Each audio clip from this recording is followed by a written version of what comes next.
Good evening, everyone, and welcome to today's meeting of the Region, Vibrancy and Climate Change Scrutiny Review Board. Moving straight to the agenda, any apologies? Yes, Chair, we've got apologies from Councillor Ingle and Councillor Sandy. Yeah, Councillor Sandy's going to be late. He's stuck in traffic at the moment. Oh, he's coming. He's coming. Any late items to be introduced by the chair? There are no late items. Any declaration of interest? None. Minutes of the meeting held on 13th of January 2026. Is everyone okay with the minutes? Have you seen them yet? Okay, fine. So we'll come to the agenda. The first one is the Climate Change Action Plan discussion with the Council Cabinet member. As this particular thing was proposed by Councillor Holmes. So Councillor Holmes, would you like to provide any introductory comments about this particular thing? Yeah, it was just an opportunity via exec scrutiny to have the council just give us an update. We thought this is the relevant board to look at it, and we'd very much like to hear what the council is doing on the issue and the actions that they plan over the next 12 months or so. Councillor Swan. Yeah, thank you, and thank you for inviting me. It's been a real opportunity, I think, to come here this evening and talk about some of the actions that we've taken so far and some of those projects that we've got in the pipeline for the future. I'm feeling very confident with the team, and a big thank you to the Climate Action team, which we've now been able to successfully recruit through the last budget meeting. One of those roles is quite a strategic role, and that will definitely help us to achieve some of those long-term outcomes that we've got for the council. Some of the things I'm most proud of with regards to this role, and there are many, is the contribution from community groups and contribution from the business sector. We have regular meetings with the Green Partnership Board, varies in terms of what it's referred to, but also the Climate Forum, who really do kind of put, I suppose to some degree, some pressure to make sure that we continue to focus on the outcomes of the action plan. I think that from our point of view going forward is that there are some very clear objectives in the action plan. We've made some really good progress. There is some slippage, but I'm very confident that that slippage will be made up with the new role that we've got. I don't know if there's anything else you want to add there, Berna, with regards to that. Yeah, I think that's fair. I mean, when we obviously the board had an update on the climate action plan back in October, and we talked particularly around some of the key emitters like street lighting, for instance. I suppose that's something I'd certainly want to pick up because we talked about it here in October, and I guess the budget process has confirmed that there will be funding for for us to complete the LED conversions for street lighting, which I know was something that the board was concerned about and wanted to see happen. So I think that's probably one of the biggest for me. It's one of the single most. I think it's scope 2, isn't it? I know I should get these right. It's the single most important scope 2 emitter that we need to tackle as a council. So it's very good that we can finish off that piece of investment and convert over to LED because it makes such a big difference. And that's 2020, 2027, 28. Yes, yeah, it's going to take us a little while to prepare this because we're in a PFI contract. It takes a little longer to get these things sorted. But that is most certainly a welcome addition. And some of the work that the Renewable Technology Officer has been doing has really provided some really good community results. They're the results on the ground that matter to people. I mean, some of the work that she's undertaken has, to be honest with you, far surpassed what we thought that role would do. And that's why we were so eager in this round of funding to make sure that that role would continue. And that was mainly being delivered through grants, one-off grants for that particular role. But she's provided so many community events where people have definitely already said that they are benefiting in terms of looking at how homes are insulated, etc. And she will continue to do that. In fact, one of the things that she's doing is, and this is quite an interesting one, is that she's been working in 20 primary schools, delivering workshops on energy efficiency. These are delivered by the National Energy Action, but they've reached about 5 children and their families, where they're having the opportunity to talk about that, particularly those with high rates of fuel poverty. And she'll continue, obviously, developing those strategies. She's also supported schools in terms of thinking about their own individual climate action plans and what they can do to think about installation going forward. And I'm hoping that the new role that we've got, particularly we'll work with EMCA, and that will allow us to potentially draw down some grants or funding going forward. One of the things I really would like to see is schools being able to access things like how do they look at solar panels, and how do they look at heat source pumps and triple glazing LED lights, and thinking about electric boilers. So I think there's a real opportunity to continue to work with them. And the other thing is that in terms of this particular portfolio, one of the things I was very keen to do very early on is make sure that, we can't talk about climate change as a standalone objective. It has to be woven through everything that we do across different portfolios, whether that's housing, and we're making some really good progress in terms of the new builds that we're delivering on to make sure that they are as efficient as possible. So, and the other thing is health as well, is that I was very keen for us to think about the health of the nation. We think about climate change, and Robin Dewhurst this year developed her report around the impact of climate change and what that has on people and communities. But it's already starting to keep squeaky voice.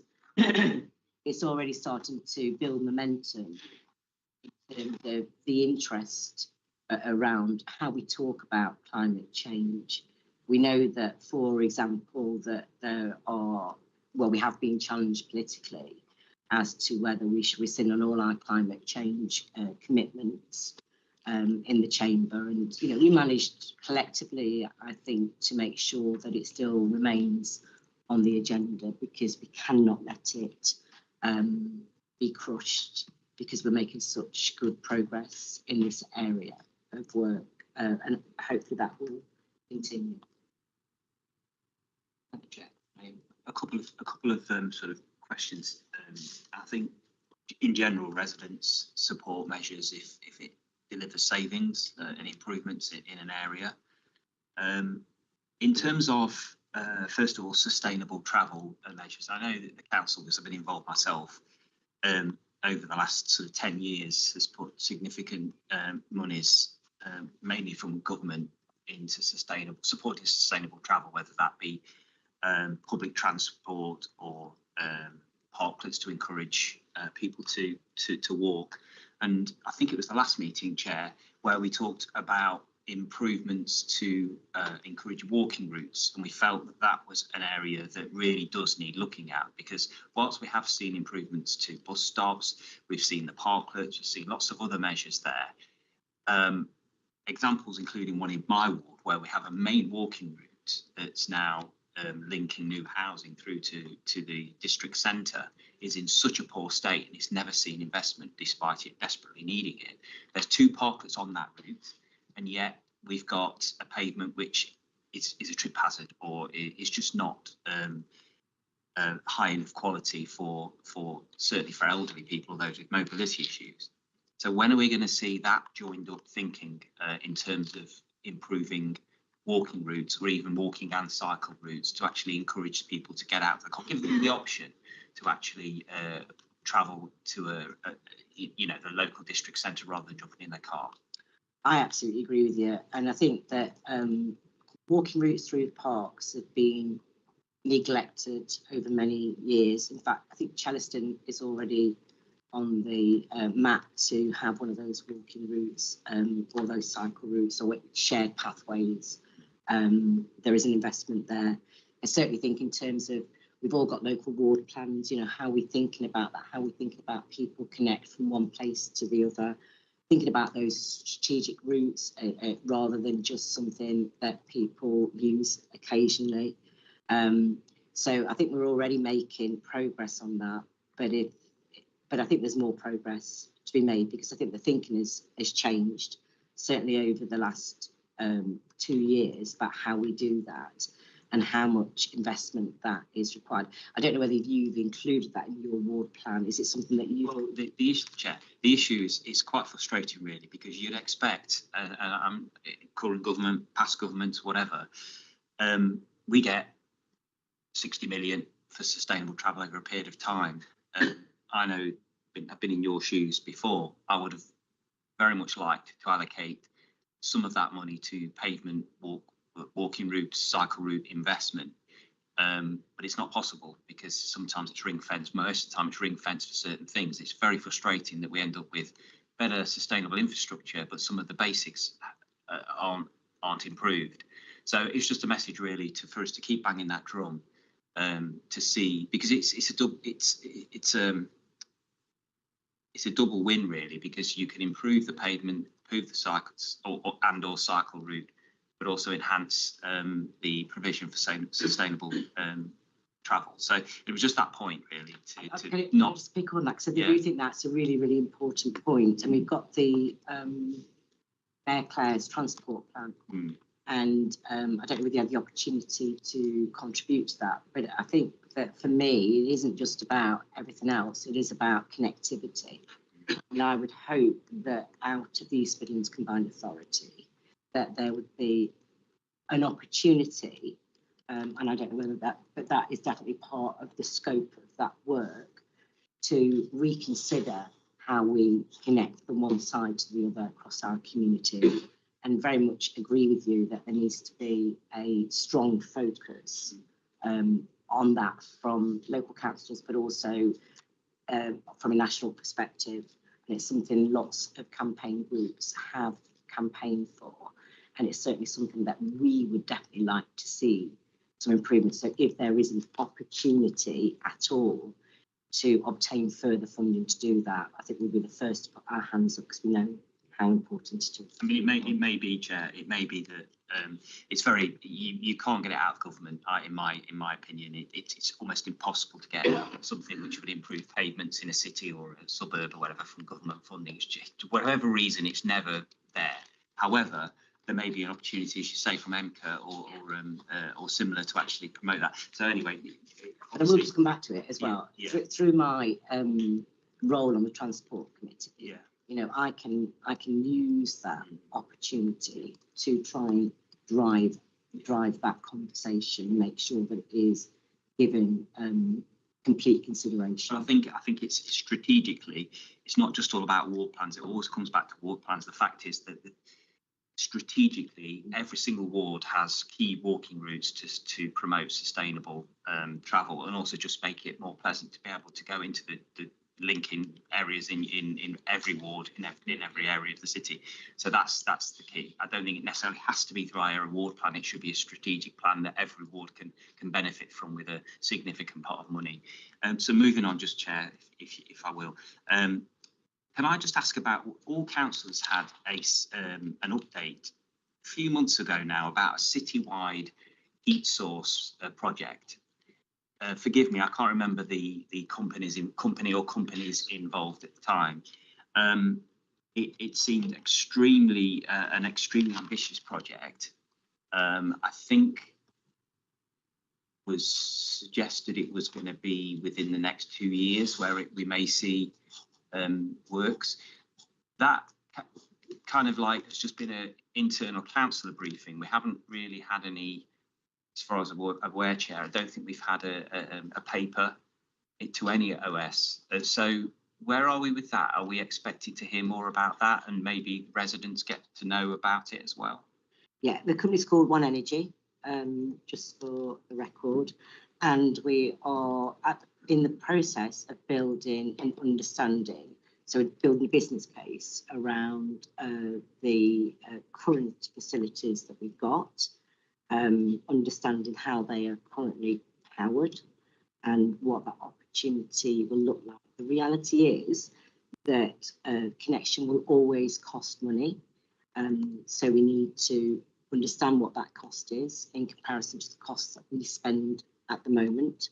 But it's very much working in the background. And as soon as we're in a position to have a broader understanding of our facilities across Derby and what that possibility looks like, we'll definitely bring a paper. So, Chair, just finally then on that, would it be this committee that would receive that, or would it be where would it sit? I don't know, I have to think about that because it's a commercial. Because it is. They're a commercial company, so Yeah. the network they will build is a commercial pipeline, and we can choose to connect. If we choose to, or not. So I guess there's an assessment of what the, as Councillor Swan says, there's an assessment of what that business case and does it stack for, what's the opportunity for the council really, and we don't know yet. Yeah. So I think I'll just probably worth just me having a conversation with Jack, because I guess it depends on what level of decision is required, and I don't know, because it's with our estates, it's with the energy team rather than ourselves, if you see what I mean. Because the reason I mentioned it, Chair, is that it does need to be captured and scrutinised so that we can work, whether it's this board or committee or another one. Because from what I can gather on it, it's a major project. Huge. A huge project that involves a lot of digging up roads, I'm afraid. It does, yes. So we need to plan for that, and potentially it could align with the A38 as well, which is something that I mentioned in the councillor-wide briefing, and that raised massive concerns about two major infrastructure projects happening at the same time. And I'm probably jumping ahead of myself a little bit, but it really did ring alarm bells about how the city could possibly cope with that.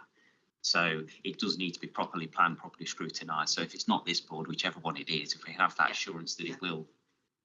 And then obviously we can talk about what it means and what the benefits are for the city as well, because there's no point in putting forward an infrastructure project of that magnitude without actual benefits.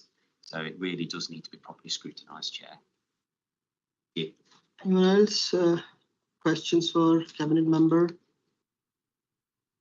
Okay, I have a few questions for us. So with regards to what Councillor Holmes mentioned about ring fencing, the funding, it's so ring fenced that it can only be used for certain projects. And then as a councillor, I see that it's end up as a wasteful expenditure. For example, the EV chargers that have been put across the city. I don't know if you're aware or not. Verna is aware that the cables have been stolen, and in some of the chargers they have been stolen twice. So there are thieves and gangs operating who have been cutting the cables. Well, in our area they have done it twice. I don't know in other areas whether they were fixed back. But a lot of these charges are now redundant because they can't be used. And when we have asked the question, even the funding of it, council funded it, but council doesn't know how the money was spent. For example, 186,000 were spent to put 4 EV chargers in Mackworth, but there is no breakdown of that cost available, how that money was spent. There's no way to scrutinize that fund, like how 4 EV chargers cost £186,000. It's like, when it's someone else's money, the care is just not there, spend it because the money is there. So let's spend it. And that money is spent across the city in various parts. Now, once the structure is made, it's been handed over to BP Pulse. So the cable got stolen. Council says we got nothing to do with it because it is now the asset of BP Pulse. So they are now managing it. BP Pulse is managing it. Council and government funded it. So that money is completely gone. We are not going to see anything back on that funding revenue. The revenue generation would be a very big question on here, because the charges that have been put in Mackworth area, they've hardly been used because there are I think 16 or 20 charges within 1 mile of range. So these are 4 extra ones. So if they won't get used, then where the revenue would come from? And then if they are not in use, then the revenue will not come anyway. And also, if we said, the usage of EV vehicles will go up, and this is why we have gone ahead in the future. But then the prices of EVs are too high, and taxes have road tax have gone up on EVs. It's like £190 a year on the road tax, which is zero until, the last year. It's gone up to nearly £200. So the schemes that were there to entice people to buy EV vehicles, they're not there at the moment. So you have gone ahead with the structure, which may not have needed maybe until next 2 or 3 years. It's there, it's redundant. So how are we, first of all, how is there a way to scrutinize the funding, what we have made so far? And will that be taken into account into future spending? I suppose I'll answer this one because my colleague answered it in the last meeting we had because you raised it then. So my colleagues explained to you that the funding, as you said, was government funding, so national government funding to support development of the EV market. We put the EV chargers in on that basis, and they are we procured them through a regional contract, of which Nottingham is the lead, where BP Pulse is the provider. So we put the infrastructure in, funded through government funding for the purpose that funding was required to do. And then, as you say, BP Pulse, that is their unit. They are the energy providers, and the council wouldn't be, it wouldn't be a good. We wouldn't provide petrol at a petrol pump, so we're not an energy provider in that sense. So, but the government will be petrol pumps. That's for BP Pulse. It's their asset, so they must respond to it. So, again, Sorry, Chair, can I just come in? Sorry. It isn't in the climate change action plan, and we are here to talk about the climate change action plan. Okay. But I'm just saying that that's where we're at. EV charging isn't in here, so can we save that for potentially another meeting? No problem. But I'm more than happy to meet you to have a discussion about EV charging outside this meeting. That's okay. Anyone else? Any other question for the cabinet member?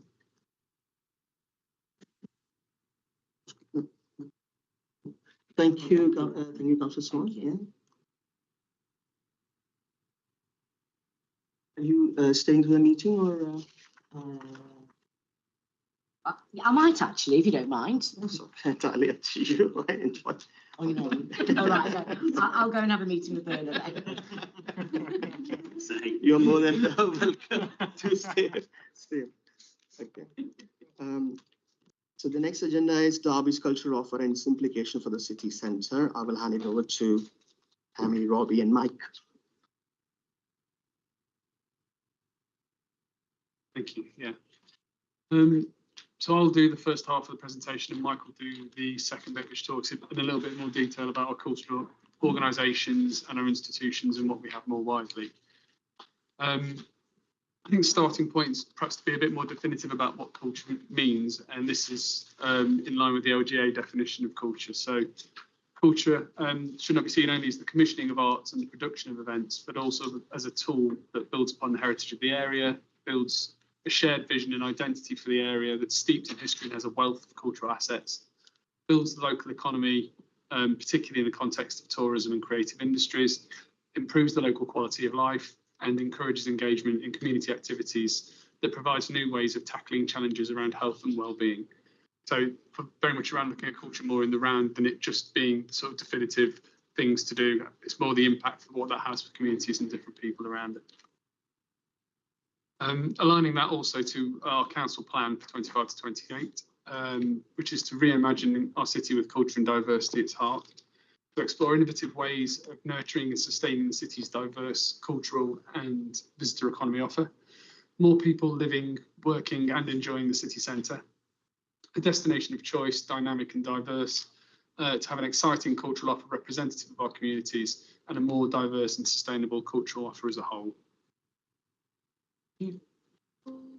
And to talk a little bit about how the role of culture is very central to city centre regeneration, that it's an economic catalyst, it's a diverse and cultural offer, boosts tourism and helps to attract investment and really support the nighttime economy, which, as we know, in Derby's had a lot of challenges recently. Activates space, so culture humanises the public realm and turns vacant space into lively safe spaces that encourage social interaction. And to attract talent, vibrant cultural offer makes cities more attractive to skilled workers, students and businesses. And that cultural offer also includes the talent of cultural providers as well, suppliers, producers, technical staff. It's so much more than just what just goes on the stage and people in and around it.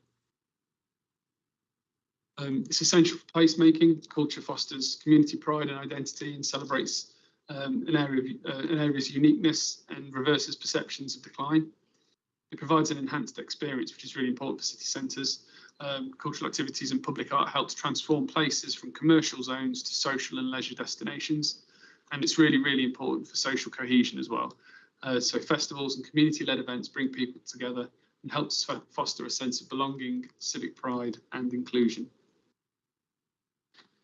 And perhaps to talk a little bit about the role of the City Council in cultural development. So the co-creation of a culture strategy with stakeholders and to monitor delivery of it.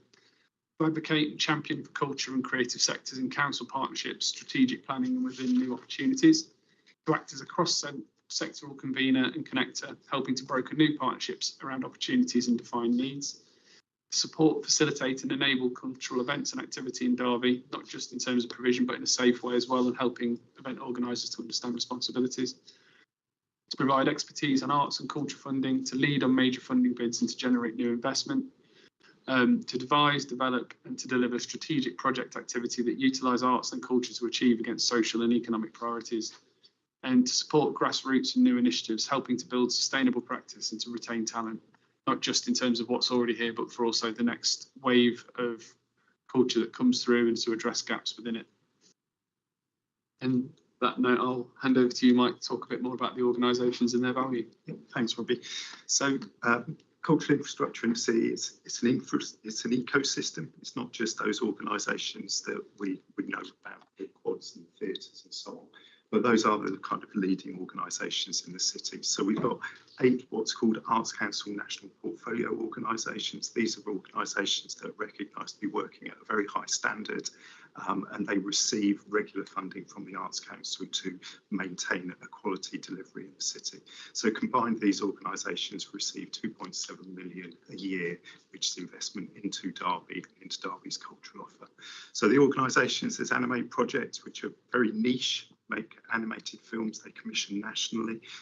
They have a lot of films going into film competitions and so on, but a lot of those are locally made. So there's films that have been made around Normanton Park and so on that have then gone on to be shown nationally and internationally in film festivals. Artcore,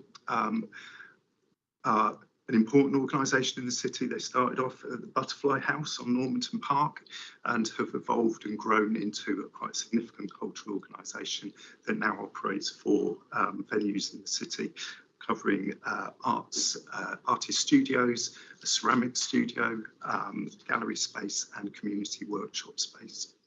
Baby People are an alternative education provider, so they were the UK's first hip hop school, and they use music making, lyric writing and artworks as a means to re-engage young people in education who are excluded from mainstream education. Derby Museums, who I'm sure we all know very well, operate 3 of the city's museums, manage the city's collection. They're doing a significant amount of work in terms of outreach work and education work within the city. Derby Theatre, again, learning theatre, partnership with the university, very strong community roots. They're a producing house, which means that they produce their own work, but they also present work from a range of companies that tour nationally. So they're a brilliant organisation in terms of bringing culture into the city. MCAN, which is the East Midlands Caribbean East Midlands Caribbean Carnival Arts Network. So they're a regional carnival development agency that happen to be based in Derby, but that means that we do benefit from that expertise being within the city. And they work very closely with Derby Caribbean Carnival in supporting their programme and delivery. Quad Cinema and Gallery focuses on lens-based media. They host the Format Photography Festival, which is recognised as one of the leading photography festivals in the UK. And Viva, the regional orchestra, who deliver the Darley Park concert, but also do very strong educational work and community work with a real emphasis on working with SEND young people. So economic value of culture to Derby. So pulled some stats off in relation to the Arts Council's investment. Between 2018 and 2025, The investment from the Arts Council to Derby was around 4.9 million per year. So that includes those national portfolio organisations, but also shows that there is a whole within that ecosystem. There's a lot of other organisations that are applying for money and delivering value and benefit to our communities in the city. Arts Council data shows that there's 605 creative and cultural businesses based in Derby, and collectively they employ around 5,075 people. And those are the only businesses that are registered with Companies House. So alongside that, there's also a whole kind of cohort of freelancers, independent artists, and self-employed creatives. City Derby Fest Day, which was previously delivered by Dadar. Obviously, Dadar went into administration a couple of years ago now. The City Council, we secured funding to bring that festival back for the city, relaunched it in 2025, and it brought an additional 9,500 people into the city centre to use the shops, the restaurants and so on that afternoon that it was delivered. Right of Derby, it's fitting that we're in this room today and we've got painting on the wall behind us. So the Right of Derby exhibition at the National Gallery is generating national media attention. It's been reviewed in all of the major broadsheets. That exhibition is going to be coming to Derby later this year. And that will bring significant footfall with it to the museum, the Cathedral Quarter and the shops and restaurants and so on. Robbie mentioned the events programme. Derby Live itself supported 117 city centre events in 25-26, which had a footfall of 103,000 people. I've mentioned format. The Christmas offer in 2024 had an economic impact of 2.2 million to the city centre. And the cultural venues as a whole present a broad range of events and entertainment that supports the nighttime economy and accommodation businesses, but also is really important in helping the city to retain its purpose. So, social value of culture to Derby. This is a lot of the cultural organisations, so the theatres, the quads and so on, they do the public programme, which is the visible part of it, but all of those organisations have really strong roots in terms of community delivery and social value work as well. And there's a next tier of organisations that have specialised in this area of work. So Hubbub Theatre Company, Learning Disabled Theatre Company, helps build life skills, self-confidence and reduces reliance services. It's young people that have gone through their programmes and been supported, who previously were very much isolated in their places where they're working and isolated in the place where they were living, relied on council services, now travelling independently within the city, gaining employment. So it's a real powerful tool in terms of building life expectations for young people. Maison Food Theatre Company, they support integration with refugees and asylum seekers. Quad have long-running programme with young people with autism, isolated young parents and lonely older people. The Adult Learning Service invested in some of our cultural organisations to deliver ESOL work, so English speaking for people with English as a second language. This was recognised nationally as good practice in terms of the approach that was taken and the results that were achieved for language development.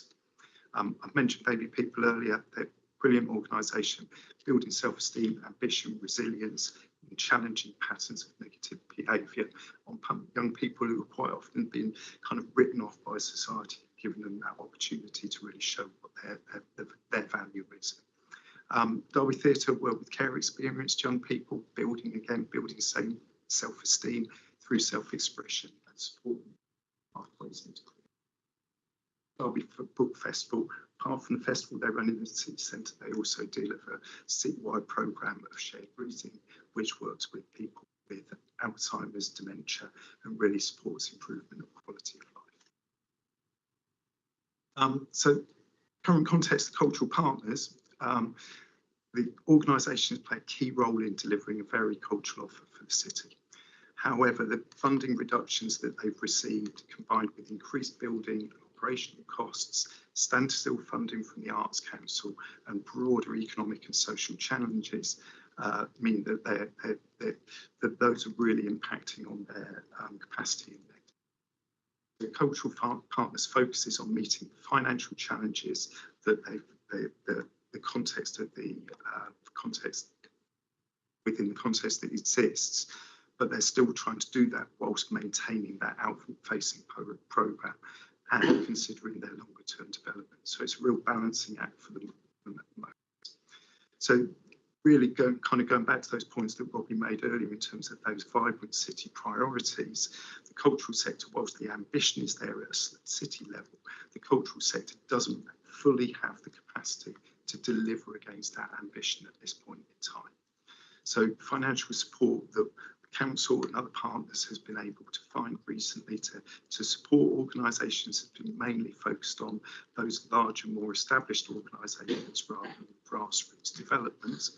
But it's actually alongside those larger organisations, going back to that ecosystem model, those grassroots organisations provide a huge opportunity for growth in Derby's cultural offer, particularly around live music, comedy, theatre and dance. And using that example that I gave of Artcore earlier, that small organisation operating out of a shed on Normanton Park, who are those next organisations that can grow and really become those kind of key cultural institutions in the city? How do we support them to do that? So some of the current initiatives we're working on, well, we've mentioned culture strategy, review and refresh, with development of a culture board, very much linked to those vibrant city priorities. There's a community-led events programme which we're supporting, which again linked to that vibrant city agenda of making the cultural offer more representative for our communities. So Diwali, Lantern Parade, Caribbean Carnival, increasing public art in the city centre, so mural activity. So the piece that is in the Beckettwell area on the slide. And if you want to see one being created, there's a piece being put up in the Lockup Yard at this moment, which celebrates inspirational women from Derbyshire. With lots of partnership working, so Love Saddlergate are a great organisation that we've been working with. Beckettwell, the business improvement districts, and we're looking at how we can use meanwhile approaches to bring creative programmes, cultural offers into vacant spaces within the city centre. And then create business support is something that we're looking at. How do we support organisations to maximise their potential, but also give them the resilience to kind of stay operating and remain part of the cultural offer within the city. And then in terms of some of those capital programmes, there's the Marketplace redevelopment, Guildhall Theatre, Derby Theatre development, Valent Life and Chapel Street Arts Centre. And finally, just in terms of finally, in terms of defining the ambition. So we're going through a process of reviewing the culture strategy at the moment. And this is going to consider some of the following questions. How do we define the ambition for a vibrant city centre cultural offer?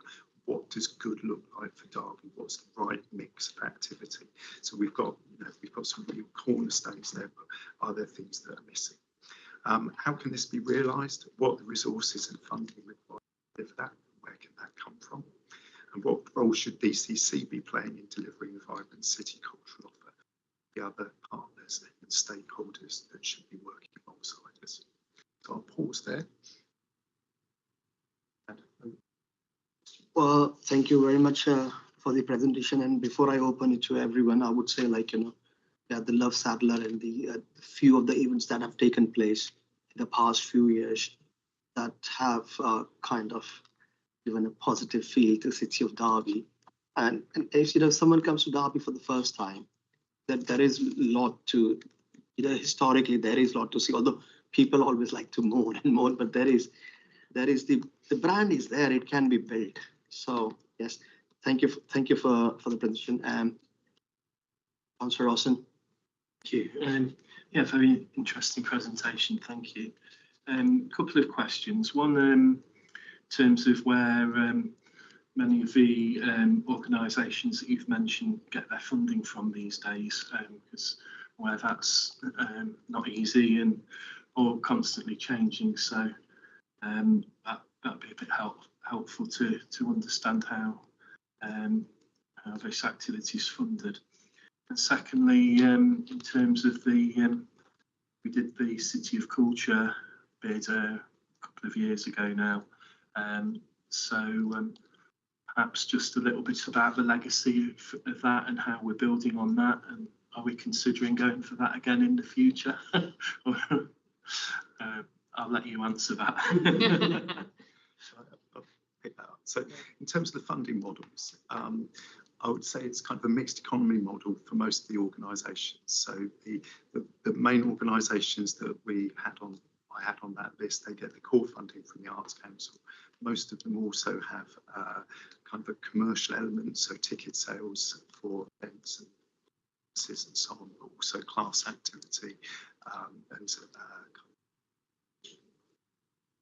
they also, a number of them get project funding. So ArtCorps, for example, I think they get funding from the National Lottery to do work within community settings, children in need funding, for example, to work with young people. So the core funding that they get from the Arts Council gives them that foundation that they can then use to go to these other funding bodies to bring funding into the city to deliver programmes of activity with that kind of stuff. We do still fund museums and quad in the city, so they get a bit of funding from the City Council. But then organisations like Baby People, who are an alternative education provider, they get funding from the Arts Council, but then also in terms of the pupils that they are providing support to. So as it comes to the organisations hosting. So yeah, it's a mixed economy. And in terms of the legacy from City of Culture, I think the biggest legacy that we've got from that is the understanding and the appreciation of the value of culture to place. I think prior to going for the City of Culture title, I feel culture was seen as a bit of a nice to have and a bit of an afterthought. Whereas now I really feel it's, you know, the fact that it's one of 4 priority areas in terms of vibrant city within the council plan shows that there's been a real shift in thinking and understanding of that value. And I think that value is recognised across the partnership and partnership organisations and stakeholders in the city. So I feel that's where the real kind of legacy has come from, which has opened up opportunities and conversations that possibly previously we wouldn't be able to have. Another bit. That's not for me to say. Councillor Holmes? Thank you. Following on from Councillor Wilson's comment, so we heard about on the slide about funding reductions. So it's a difficult climate for many organisations and charities, etc. So the cultural partners, we talk about Arts Council funding, National Lottery, Children in Need, and some City Council for some specific things. Across the board, as the funding dropped, I mean, when it says like funding's reduced, is that just a general trend? So I suppose this is over a 10, 12-year period. So the City Council, for example, Quad, when it first opened, was getting close to 350,000 a year from the City Council. That's gone down to 100,000. So they have then tried to replace that through various other activities. One of those was the Summer Nights film programme. So they were very much at the vanguard of developing that as an opportunity to take film out into kind of National Trust properties and so on, and use that as an income stream. So they were able to offset some of that reduction through commercial activity. Because they were at the vanguard, they're now kind of, there's more competition in that market. They've not been able to compete with the competition, so they're now looking for other opportunities. So it's very much, I think for me, I feel that we forced some of our organisations to go down that commercial route, which means that they're not necessarily creating the value that we're looking for these vibrant city programmes, because they're having to diversify their offer rather than focusing it on some of those priorities that we've identified as a city to maintain their kind of operational offer for the city. So Chair, so is there an expectation in terms of the funding that these cultural organisations and partners apply for, that they have to demonstrate a commercial aspect as well? Is that why there seems to be a reduction over a period of time for core funding, if you like? I think it's. I think it's fair to say there's a national trend across the country that cultural organisations, so the reduction in funding from the Arts Council, austerity and various other things has meant that the core funding that would have been available to cultural organisations is now not there. So they've had to look at commercial activity in order to fill that gap in order to ensure continue delivering what they were set up to do. I think in terms of those bids to other external bodies, it's very much around programme specific activity. So they will bid to the National Lottery to deliver a specific programme. And similarly, they may look at Baby People, for example, looks at specific programmes of activity that can access mainstream funding in inverted commas. I think it's really challenging. So there is a need to look at the way cultural organisations operate, I think, in general, and that's a necessity out of the changes in funding. But it's not just, I wouldn't say it's just a reduction in core funding, or the fact that they can't generate the commercial income. There's been a society change as well in the way that people post-COVID, there's not as bigger audiences. They've had to build back those audiences since 2020. So I think the combination of those three things is where there's the pressure. Is that fair, Mike? Yeah. I'd also perhaps say as well that standstill funding is a comparative reduction when you've got building costs going up as well. So that really impacts. Yeah, it's the fourth element, isn't it? Employee costs and building costs and energy costs have all ramped up as well. So that combination of those different pressures is where the challenge comes from. And of course, Chair, the issue is that we've had many debates within the council about funding of this area that doesn't necessarily return directly to the council, but for the city it does. Absolutely. You know, every pound is something like £4 generated, or maybe even more than that, in terms of economic benefit for the city. So it is a difficult equation sometimes, because it's not just about these organisations necessarily delivering a profit or even washing their own face with some of these projects, because they have wider benefit.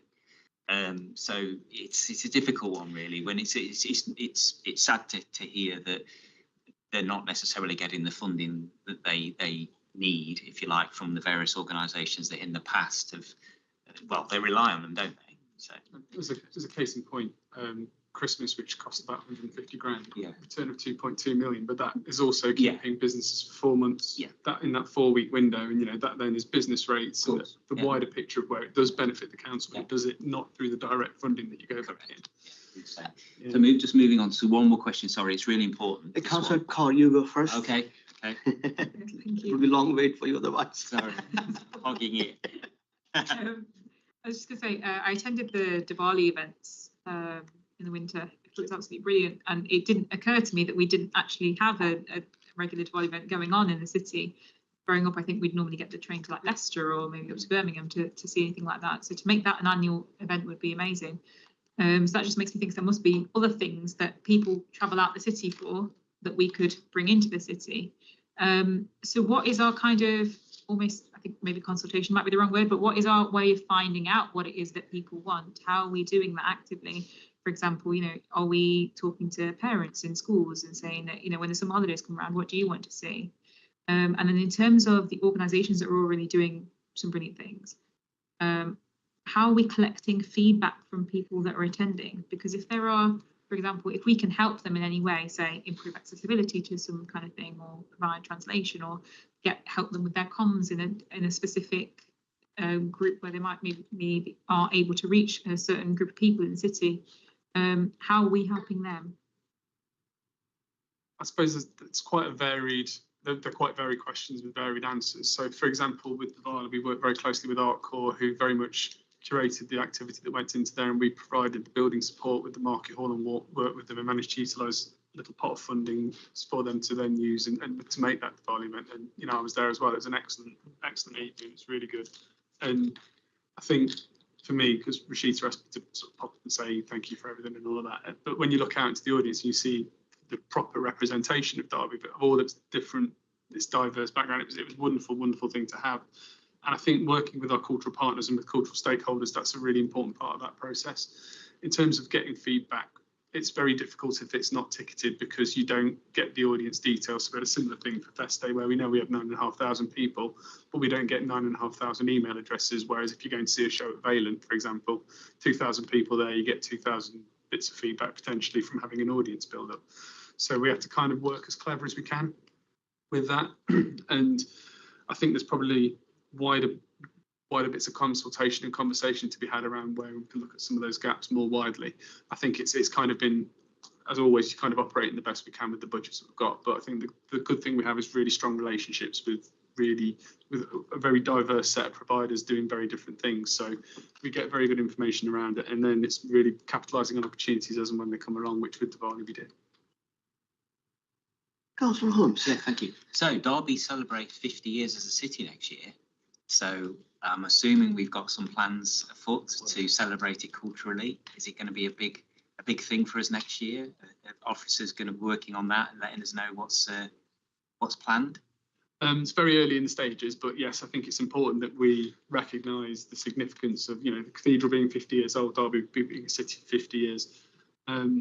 We have a little bit of budget left for next year to do some of the mapping for that, but we'd have to bring it back with more concrete plans when we're in a position to do so. It's a bit too early yet. Yeah, it's a big opportunity to share. Huge. To have a big celebration. Anyone else? Okay, Councillor Ponson. I was just going to say, I hope we're going to invite the King, because it was the Queen, wasn't it? That's the old Queen. Fine. Yeah, we'll drop a Teams invite, see if they can pop in. Just get a placeholder in his diary. Yeah. So, I have a question and then I have a recommendation. So the question is when you mentioned about the funding, for example, the Derby Carnival or the Diwali event, what was the funding given by Derby City Council to Artcore, or the event that was hosted? Was it funded by Derby City Council? That was utilising of a shared prosperity fund, which was there last year, which we managed to do that. And there's So that was from the DCC, right? yeah, Well, no, it's from that's- MK. yeah, from MCA. From the council. So the money that was given, so when you fund something like that, when the money is given, does it get scrutinized? Do the organization have to come back to you saying, this is how the money was spent? Or once given, we don't ask any questions? They have to apply for the funding in the first place, so there's a grant application. A report back at the end of the event. Does anyone go through the cost and all? Yeah. So yes. The recommendation was, because I've been thinking about this, and in another meeting you said that the leaflets were used extensively, right? But these days we know it's a social media. The ease of access to social media. Have the marketing department in your department, have they thought about doing some videos, and all that can be sponsored through social media and can be seen by a large members of public? I think for me, because the marketing team are centralised, they're not directly within ours, but we work closely with them, and the approach is very varied depending on the event, the scale of the event, the budget. Post event, success. The Christmas was, it was quite well organized, and the Diwali event, if it was a successful event, and loves that locate, So that should be showcased to people, because wouldn't that be a good idea to showcase it to people, like this is what, rather than morning, see what's been going around. There are some videos that exist, Chair, and I think that part of the work, as with any event, is that we always feedback after events and look at lessons learned and see how we can improve. So I think marketing are no different to any other strand of event delivery that we do, and I think we're always looking to find the best way of meeting the audience that would be attending a specific kind of event. Sometimes that's leaflets, sometimes it's far more organic or sponsored social media posts. It's a very multifaceted, tailored activity, but we work with our marketing team around trying to meet that as best we can. Just to add to that, this year for Festa, because we've taken it over, lost a lot of the historical kind of marketing information and data. So this year we commissioned some company to actually be there and film on the day. So we've got that film to be used. There's some drones, social media promotion. Drone shots. That'll make Derby look good, isn't it? Yeah, that's all from me. Anyone? Oh, Councillor Sandhu, yeah. My question is, your celebration, you got Diwali, Carnival, Why not Basaki celebration included? Who decide these celebrations? Hardcore or Derby City Council? We tend The to, Basaki festival event is big event. It's not only just Derby, it's worldwide. And in Derby, every year we get 20,000 people turn up, and there is nothing mentioned. And who decides this? The art court? So I think in the main we work with partners to deliver those events. So if there's an event that partners want to deliver, then a point was made earlier, isn't it? But what kind of events are we looking at? So we are open to suggestions for other events. Absolutely. I will now hand over the chair to Councillor Holmes as I have to rush. So I will let Councillor Holmes chair this meeting. Is that okay, everybody? Just do the last item. My apologies for that. Thank you so much. Are there any other questions on this this item? No? Okay. Move on then. So item 7 is city centre and housing demand. Who's going to? Oh, Me, Chair. Thank Catherine. you. Okay. So just bear with me while I put it in presentation mode. Okay. Sorry, there's a bit of a time lag between what I'm seeing on my screen and That's what's all right. coming up there. So yeah, okay. Okay, so the last topic we're going to talk about this evening is around housing in the city centre specifically. And I'll skip to the agenda again.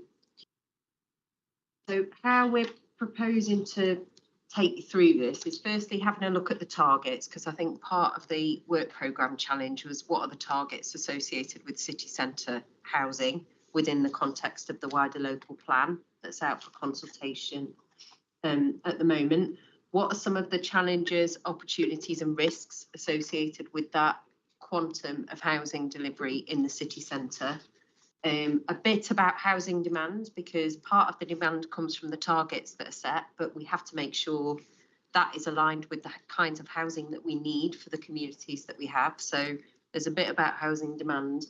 And then just to wrap up at the end, next steps in terms of some of the key things that we are doing, both within Regeneration, but also with other parts of the council to mitigate some of those risks and address some of those challenges and opportunities. So that's hopefully what the kind of thing you're expecting to see. So I won't go through every single bullet point because I think Jack shared this with everybody anyway, but just to set the context, the high level target we've had from government on the number of homes we have to create over the local plan period is 18,000.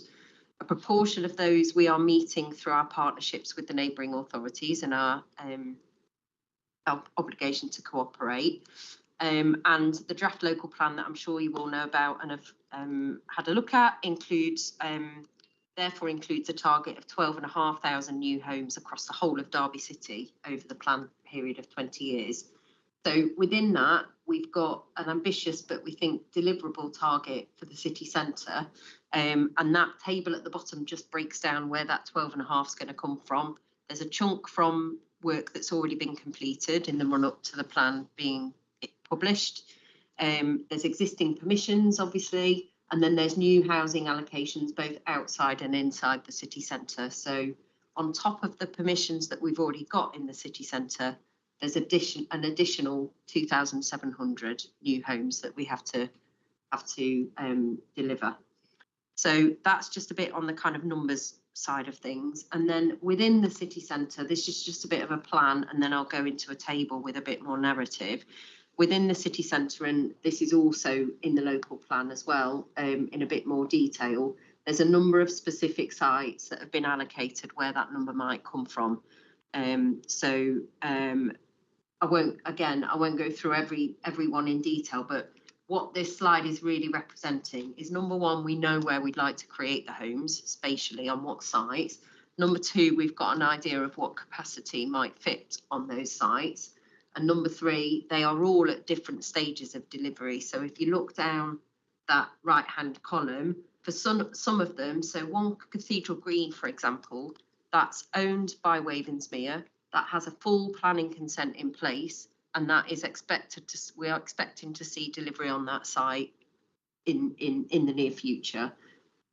So that's at one end of the scale, and then at the other end of the scale, you've got Derby, Riverside and North Castlewood, for example, where we've got allocations in the local plan. We're at the early stages of master planning and thinking about what housing might look like, but we have the whole journey to go on in terms of getting delivery partner arrangements established, getting the full planning in place, all of that work. So that's just showing that we've got our arms around where the housing is going to have to come from. We know how much, and we know where on that kind of delivery scale we are on each of those sites.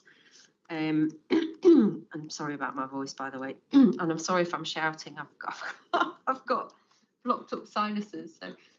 So in terms of challenges and opportunities, just to quickly run through these. So I'm sure you're all familiar with this because we've used the word viability on lots of occasions in this scrutiny board, because it is a key issue in the city centre. And what that means, just to unpack that a little bit, obviously we want to deliver housing on brownfield sites because that's preferable, that's more sustainable, and it's reusing what's already there. But that comes at a cost because there are constraints associated with brownfield land. For example, services that are underground, existing structures that we need to address, contamination, etc. So there's the cost associated with brownfield land. Policy requirements, obviously that links with kind of Section 106 asks and all of the social infrastructure side of things. But also in Derby, whilst it is improving, viability comes when there's a difference between the cost of a development and how much it's worth at the end in terms of the values. And we still don't have the values required to make development viable. And by viable, it means the market will go ahead and deliver it without us getting involved. So obviously we do see that on schemes like, Wavensmere have overcome that, and other developers have brought schemes forward. But as a general trend, that's the kind of picture in the city centre. Obviously within that list that I showed earlier, the council and the public sector don't own all of those sites, so we don't have the ownership control. We've got limited control over those sites where the private sector owns. So there is a challenge, although that's part of our work, to make sure we engage with the landowners. We hope we have willing landowners. For the most part we do. And how do we kind of encourage them and influence them and bring forward schemes that we're all supportive of. Social infrastructure, and we heard about culture earlier, but the risk is you get caught up in discussions about housing numbers and targets. And we have to remember we're creating communities for people to live in. People live in a place, they don't live in a unit. So obviously within the local plan, there's policies and discussion around this, but the scale of what we're looking at for the city centre means that we have to think strategically about education, health, culture, all of those things, and make sure that we're cognizant of that and we don't pick off sites one by one. Obviously there'll be Section 106 approaches attached with that, but we look at that globally across the city centre. And then the last one on this slide in terms of demand and tenure. So affordable housing and the need for that is acute and it's huge, and we know that's increased and we need to be mindful of that.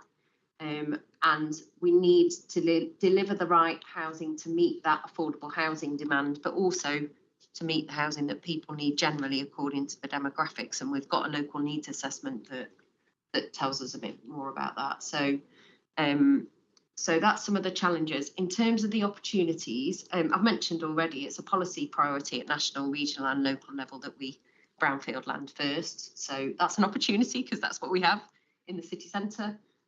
We've got some really good partnerships with EMCA, with the Combined Authority and with Homes England, for whom housing is a priority. And indeed, EMCA and Homes England have a strategic place partnership in place now around housing delivery. And the agreement for that was signed in Derby, which is quite symbolic and significant for us because they see Derby as a place where they can progress their agenda working at a local level. Placemaking I've already mentioned, but we have a public realm strategy in development at the moment that looks at the whole city centre. Culture we've already talked about in terms of thinking around what culture looks like for people who live here. And then city growth, obviously, again, this overlaps a bit with what Robbie and Mike were talking about earlier, but there's the opportunity with more people living in the city centre to increase city centre vibrancy and therefore the secondary spend and activity and everything that goes with that to promote city centre regeneration. And there's an opportunity to deliver higher densities, and that means basically more homes on a smaller space.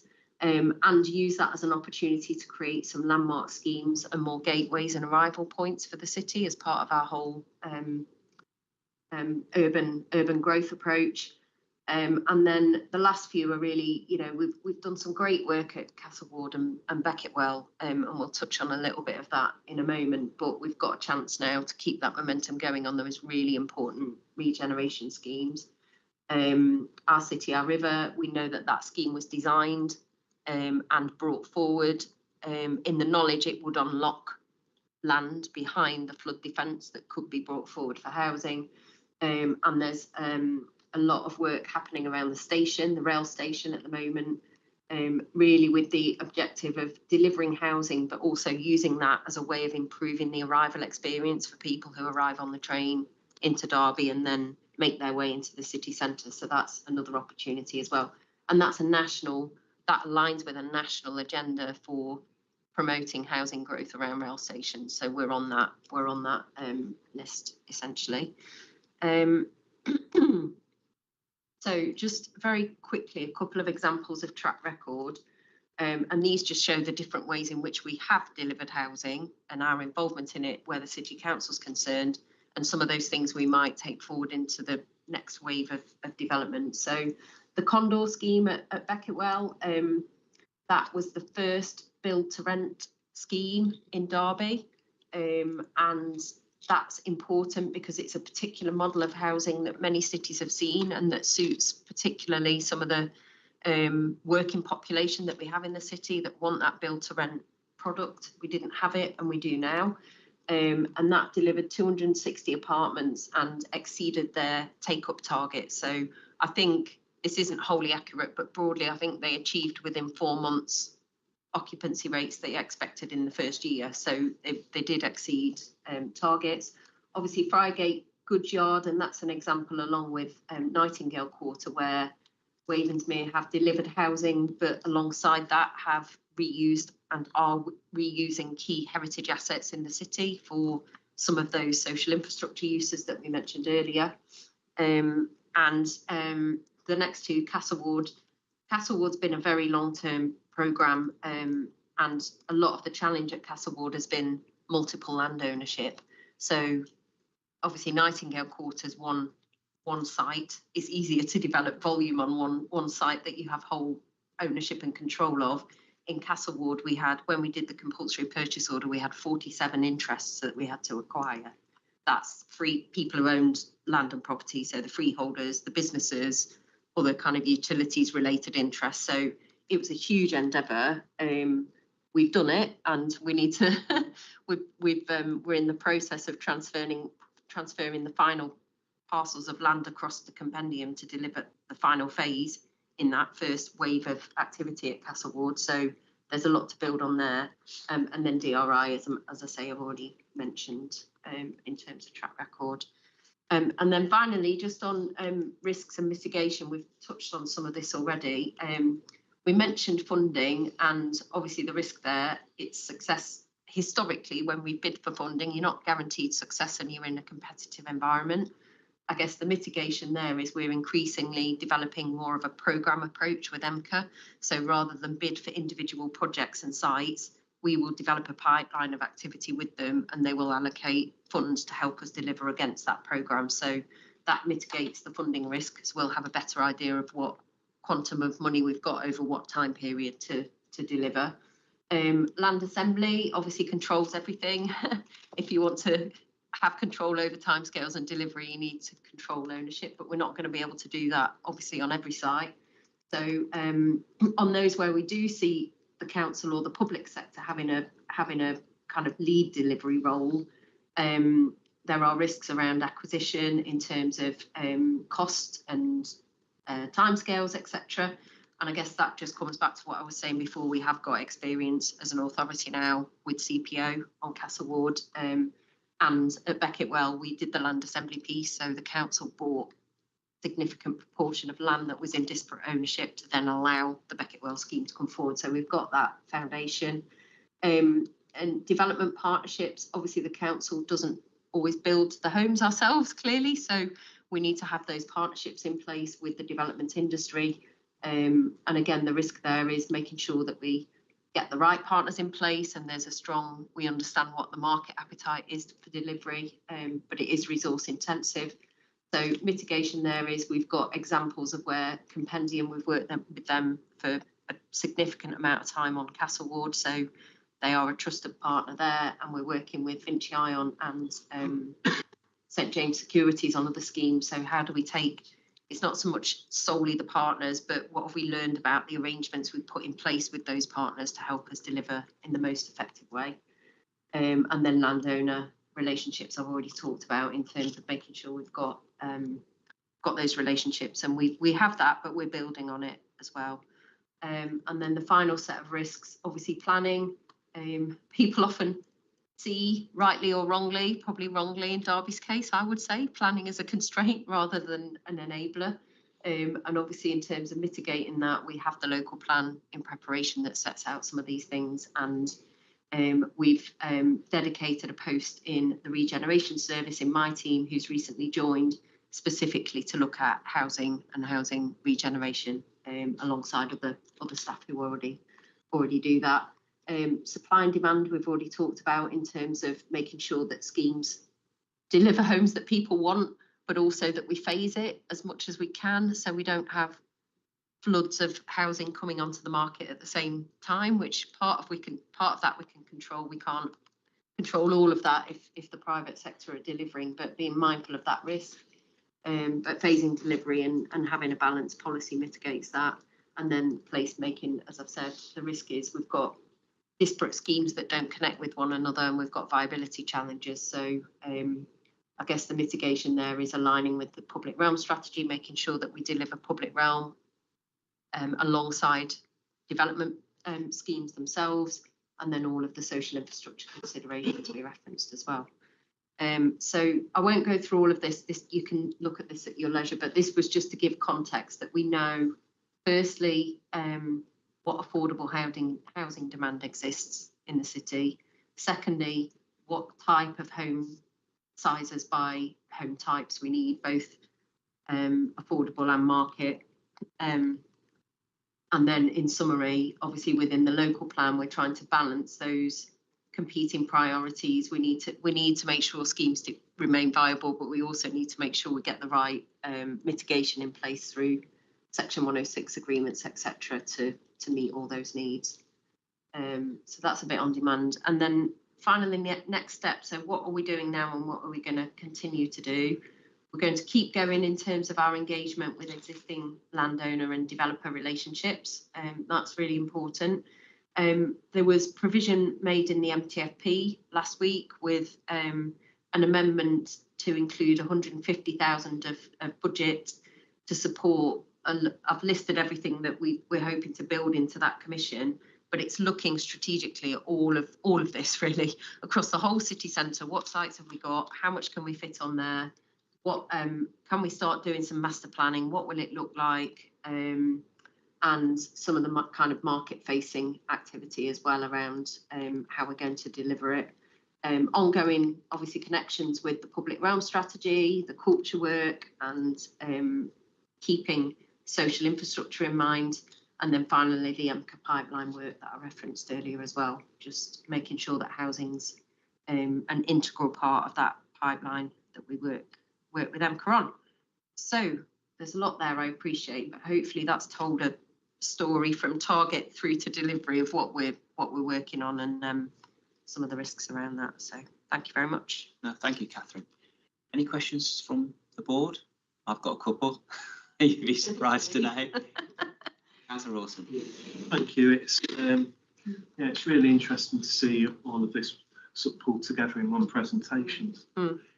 It's been a journey, but yes, everyone's learnt a lot as we've gone along. And we started in a place where virtually nobody lived in the city centre in Derby, and we forget that probably 10, 15 years ago that was the case. So, you know, I think we do need to give ourselves a pat on the back, really, in terms of overcoming a lot of obstacles, viability, confidence, all these things which were lacking, and which through over a period of time, officers and political leadership have sort of instilled the confidence in investors and other public sector partners that we've got this is a long-term priority for us, and we're going to stick with it. So it is a well done to everyone concerned, really. And I think we have got to a good place already. And we had, I mentioned in the budget debate that I thought we'd done well in terms of our housing and we've got nearly half of our places on brownfield sites in the city centre. Councillor Holmes quite rightly challenged back that you know there is still an impact and a pressure on greenfield sites in places like Micklova, but we are in a better position than we've ever been in before in terms of being able to deliver a significant proportion of our housing needs sustainably on brownfield sites in the city centre, where people can access whatever they need, hopefully on foot, and without putting a burden on transport. So we have got into a good place, and all of those partnerships that you've mentioned, the EMCA funding pipeline, we're in a good position to carry that forward. So well done, and a pat on the back really to everyone. And it's a long journey, and we've got further to go. In terms of the question, just I'll ask a question about North Riverside as it was, and the flood. Obviously the OCOR and the flood defences were a big part of that. Would we perhaps have a bit of an update as to how you see that panning out, and timescales, and how we might be able to deliver on that particular site, because that is a site with very unusual abnormals in terms of the flood wall running through the centre of it. Yeah, I mean, if you just cast your mind back to the table I shared at the beginning with all of the sites, the numbers, and where we were at, that's one where we're at the beginning of the journey rather than the middle or the end. Firstly, we did have some work done a couple of years ago with support from Homes England, looking at the overall viability of development on that site, and we did a very high level business case to look at what capacity what kind of numbers we might get, and some of the, as you say, Councillor Rawson, some of the barriers and constraints and what that might turn into in terms of viability challenges. I guess where we are now is we don't own any, apart other than the residual elements of land that we've acquired in order to deliver the flood defence. We don't own substantial land within that part of the city. So that's the first thing just to highlight, coming back to some of those constraints and challenges. We are looking, the new member of staff that I mentioned earlier who's joined my team, he's looking at scoping some master planning work for that site and some business case development on the back of that, and it will connect in with the work, the 150k work that I mentioned, looking at the whole city centre. So we are at the start of the journey with that site, but we do know that there would be, given its location and its riverside, you know, the riverside location, we're confident there'll be appetite to deliver. It's just ensuring we have the right plan in place with the right mix and the right designs, if you like, to get that partnership engagement. So timescales, I think that's the next stage of work, to be honest, Councillor Rawson, in terms of all of those sites, is starting to programme out in line with that phasing challenge I mentioned earlier, and making sure we do things in a phased way over time, programming out what's going to be happening when on those different sites, and Riverside's included in that. So yeah, that work's to come. But as I say, we're at that kind of master planning stage, really. I don't know whether there's anything. No, I mean, I want to think we are at the early stages with Riverside, but I think in terms of the local plan, it's important that we can demonstrate delivery. So there is some work that we need to do. We need to accelerate this year to demonstrate capacity and delivery on sites like Riverside and those city centre sites. So that's the work we're kind of focusing on. And you know, it might be something we bring back here for discussion. It's a complex issue. There are planning permissions in place for yes, certain things over there. Whether that will materialise or whether that will change, who knows? But I think that master planning sort of oversight, it will be vitally important. Absolutely, and it's similar to the station gateway and the discussions we've had around planning guidance. There is that kind of want to be able to have a comprehensive redevelopment of that area rather than piecemeal development. So that's where the City Council can play a key role, is in setting that development context and steering the market in the right direction. I think what I would say about Riverside is the flood defences that are going in have really made that site a lot more viable, and it is a really, really attractive area. If we get it right, you've got a river frontage, it's looking back on the city, the views are amazing. So it could be a really nice new neighbourhood for the city centre, but we've got to get it right. And that's the way we need to do it, is to steer that development in the right direction. Not necessarily do it, but steer it. Yeah. Councillor Bonser.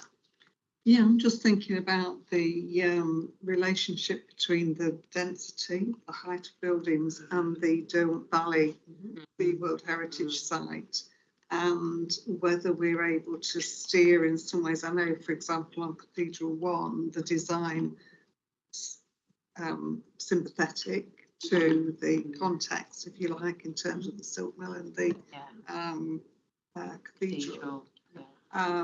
Which is welcome, obviously, but whether there's going to be some sort of steer in terms of how those buildings look. I mean, when you visit, I was in Nottingham today, looking at some of the buildings and thinking that one sort of fits in, but that one sticks out like a sore thumb, you know. And we are, you know, heritage is a big part of the city's culture, and you know, that context, I think, is really important in terms of design.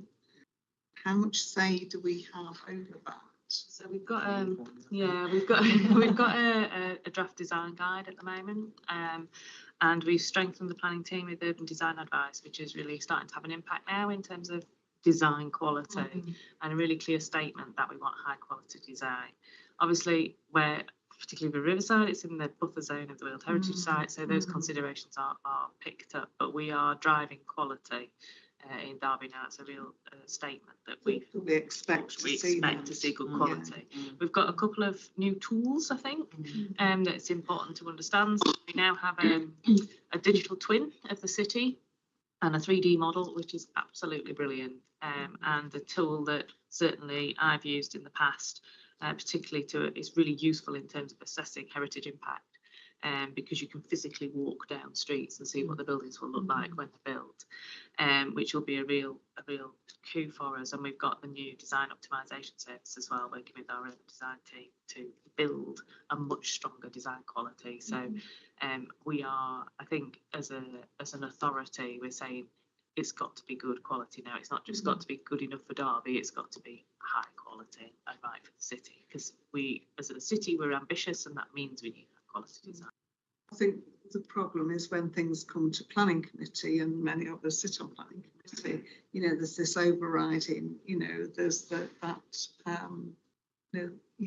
fact that we've got to deliver housing, which is the overriding decision driving, you know, and whether it's good quality or, you know, we don't want to be in a position where we've got to sort of say yes and we're going to be challenged if we don't say yes to schemes that are put forward.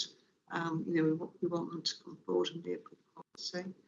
and also what people in the city need. And I think we had a presentation, I can't remember what it was at now, but Derby Homes came along and talked to us about, and they were saying that in terms of affordable housing, was it 1-bedroom, 4-bedroom properties that were sort of the two elements that were really needed in the city, and to what extent, what people are putting forward is going to meet those, and certainly on land that we own, to what extent we're going to meet those needs. So, big questions, not all big answers. Yeah.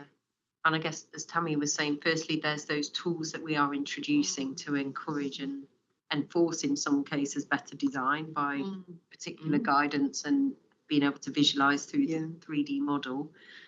Just the other point I was going to make in terms of scales and heights is within the local plan, we've drawn from previous studies we've had undertaken, which show where, from even including the heritage perspective, we can see height within the city centre, because there are places in the city centre where height is appropriate, and we're making sure that all the work we're doing on those sites takes that into account as well. So at that kind of scale end as well as the design end of quality. So both those things.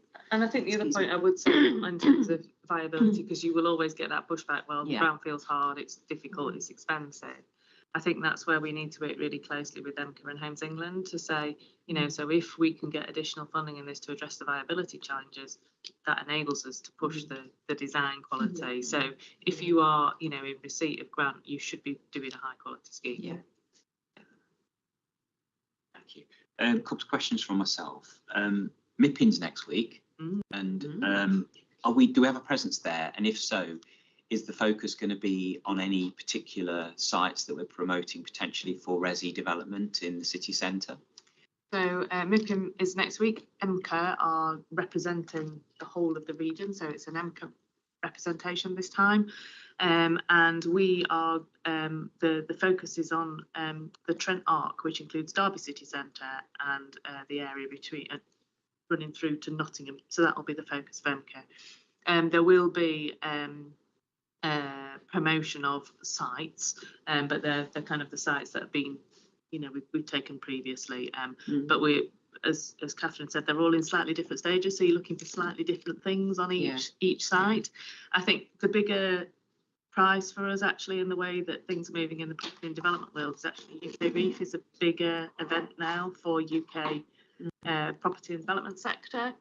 And we were talking about this earlier, weren't we? But we are looking to do a housing theme for the Derby event at UK Reef potentially. We haven't nailed that down yet, but we feel that would be the right thing, because we have quite a lot of opportunity in the city centre, and like we said, sites at different stages. So we will be looking for developers and investors on those city centre sites. So I think that will be a strong focus for us in May. Stuff. Yes. So moving on to that, and it keys into what we've just been talking about. I'll throw a bit of a curveball because there's two examples. So Primark, it's moving to Derby on, so that will potentially be, will be, I'm assuming, unless they've got another tenant lined up, a vacant property. Forgive me for saying that I don't think that particular core market section is architecturally special. It's a bit brutalist, not in a good way. I think there could be potential, just as an example, as part of this sort of whole conversation, that could be a really good, high quality apartment sort of opportunity, maybe mixed with retail at the bottom.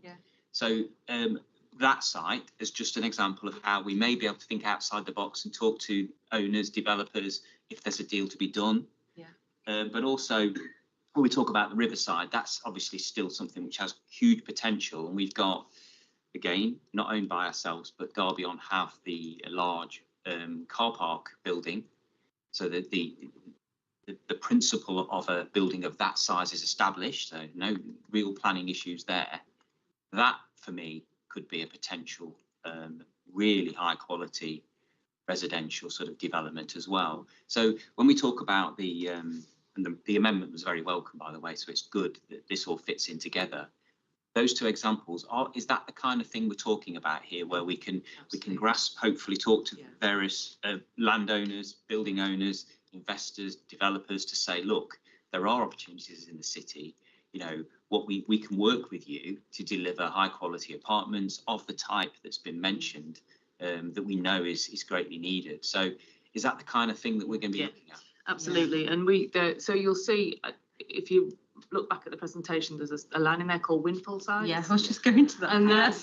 And that's what that means. So that is where things come up where we won't have so the sites that have been allocated, kind of strategic allocations, big numbers, but there will be a number of windfall sites where we will bring forward those developments. And I have a lot of conversations with developers who have a lot of interest in Derby, and I will point them at those places. There are a couple of other things that we can do. So where there are sites coming up, we can do things through planning. So we can get things like development briefs in place that say these are the kind of things we would want to support that can help influence. You know, we can't control who buys a site, but we can say, if you buy it, these are the kind of things we'd want to see from a planning perspective. So with our urban design team, we're now working much more on producing development briefs. And then the final bit, just coming back to your heritage point, was we are looking at some work around upper floors. So how we can bring upper floors back into use as residential units, again, to try and tackle that windfall number, because we have some amazing architecture in Derby, which I don't think we recognise or celebrate as well as we should. If we were in, you know, we've got architecture that rivals Bath in places, haven't we? And we don't recognise that, but actually they, once converted, although it's expensive, once converted, can be beautiful residential units. So we're doing some work across planning and regen about bringing upper floors back into use as well. So you're right, there are things that, you know, and I've walked developers around the city, and they really see the opportunity that is there. So we need to be encouraging that, absolutely. Councillor Bonson. I would just say, with some of the upper floor stuff, and I mean, I sit on conservation and heritage as well as planning, there are the good, the bad and the ugly, and we want the good. Absolutely. And we want the quality, and we want, you know, we don't want tiny. No, absolutely. You know, we want the good. Yeah, absolutely. Definitely not the ugly. I think part of the dialogue needs to be bringing those landowners, those property owners into the mix as well, not necessarily finding investment for a brownfield site, but those, like I say, is those two examples where we know real estate's owned by a specific landlord or consortium or whatever it might be, having those proactive conversations with them to say, look, have you thought about this? This is how we can work together. If it's appropriate to take forward a scheme that maybe ticks all the boxes that they want, but also will deliver high quality city centre housing for us as a city. So, you know, certainly look forward to encouraging those kind of conversations. And we have there is a lot of development interest in the city. Certainly in the couple of years I've been here, there are what I'd call the good developers that are now looking at the city that perhaps weren't a few years ago, and they are desperate to come to Derby, and I think we need to be encouraging more of them. Yeah, and it's like regeneration generally, isn't it? There's a whole spectrum and toolkit that we can use, ranging from, we don't actually do anything as a city council beyond the planning function and the steer of good quality design and good schemes. We develop a relationship with an owner and put them in touch with a potential acquirer or developer, and that's our job done, through to those sites that we do own and we do have direct control over, and establishing partnerships to deliver. And that's the part of the, well, it's part of the fun for me, but it's part of the challenge as well, is making sure we get the right tools out for the right the right schemes, because it's not a one size fits all, is it? We can't control and do everything, but there are occasions where that's the right thing, either because we own or because it's a particularly important site. So I always use that analogy of kind of rowing, steering and cheering. There's some that you just cheer on and say crack on, and then there's others where we have to do the heavy lifting. So and it can certainly support the city centre in general, whether it be the high street stretches we have or retail in general and cultural, because we can sort of work within that mix to actually increase footfall, which will then bring vibrancy to the city centre and support the businesses, the restaurants, the culture offer. It all ticks all of the boxes. And as Councillor Rawson has said, the progress we've made, we should be seeing that footfall increase. I think we are. You know, more people, thousands of people now live in the city centre, where 10 years ago it was nothing near that. So we are making progress, but excellent. Looking forward to proactively working on that plan as best we can. I think the next item may have a suggestion for that in terms of how this board can possibly dip into that and certainly not just scrutinise it, but actually be proactively helping in that process. Is there any more questions on that one? Queries? So moving on to that then, thank you very much. Item 8 is work programme review. Now, in the absence of the chair and the vice chair, I always find it quite difficult to, when we're coming up to a municipal year reset, we don't know whether we're going to be in this board, who's going to be in this board. And I certainly don't like to sort of put forward things that necessarily the next cohort of councillors may not want to look at. However, I think there's a couple that are probably worth noting for standing items to be considered, which would be obviously the marketplace regeneration. I think we should all agree that that's such a key area, not just scrutinising the regular items such as a forthcoming planning application, but everything to do with that really, having regular reports and officer interaction with this board on that particular project. It's really important. So we can make a note of that as a suggestion. And the second one I would potentially put forward is the city centre housing plan. I think that's a real opportunity for this board, whoever is in this board moving forward, to be very proactive in not only scrutinising it, but obviously potentially feeding into it. We've had a really good discussion just with the councillors having this room tonight on that. And I think there's definitely potential there to utilise this board and the quality of and the insight of the councillors on it to help with that process. So I'd like that one to be noted as well. Not necessarily saying that will be agreed, but I'd certainly like that to be considered by the next chair, vice chair, and councillors who sit on this board in 26, 27. Has anyone else got any suggestions for work programme? No, I do agree with what you've said, Chair. And obviously, it's up to the new Yes. board to decide. But I think Give them a those two are excellent suggestions, and I think they'd want to take those up. But have a seconder and agreed. So I'm not saying that that's definitely in there, but with the point that Councillor Rawson said, if we can suggest that they would be items the board may want to look at, and then we'll leave it to them to agree. Okay. I think that's it. That is it. Yes. Thank you very much for your attendance. Thanks, officers, and I'll see you again soon. Okay.